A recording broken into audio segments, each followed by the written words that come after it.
রাত তখন প্রায় ২টা। চারদিকে অদ্ভুত নীরবতা, বাতাসও যেন থেমে গেছে। শোভন তার ছোট্ট রুমে একা বসে মোবাইল স্ক্রোল করছিল। হঠাৎ একটা কল আসে, অজানা নাম্বার। শোভন একটু ভেবে কলটা রিসিভ করল। হ্যালো, কে? কোনো উত্তর নেই, শুধু হালকা শ্বাস নেওয়ার শব্দ। শোভনের গা শিউরে উঠল। কে বলছেন?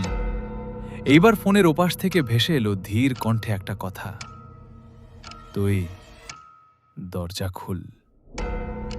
শোভন চমকে উঠে দরজার দিকে তাকালো। দরজা তো ভিতর থেকে লক করা। সে ভয় পেয়ে কলটা কেটে দিল, কিন্তু ঠিক 10 সেকেন্ড পর আবার কল। এইবার সে রিসিভ করল না, কিন্তু ফোনে একটা মেসেজ আসলো, দরজা খুল না, আমি বাইরে দাঁড়িয়ে আছি। শোভনের বুক ধড়ফড় করতে লাগলো। সে সাহস করে জানলার কাছে গিয়ে বাইরে তাকালো। কেউ নেই, রাস্তাও ফাঁকা। হঠাৎ আবার কল। এইবার কাঁপতে কাঁপতে রিসিভ করল। তুই জানলায় কেন তাকালি? শোভনের হাত থেকে ফোন পড়ে যাওয়ার মতো অবস্থা। তুমি কে? ওপাশ থেকে হালকা হাসি, আমি তো তোর পেছনেই আছি। শোভন ধীরে ধীরে পিছনে ঘুরল। রুমে কেউ নেই, কিন্তু তার আয়নায় একটা ছায়া দেখা যাচ্ছে, যেটা তার নিজের না। সে দৌড়ে লাইট অন করল। কিছুই নেই, শুধু আয়নায় তার নিজের ভীত মুখ।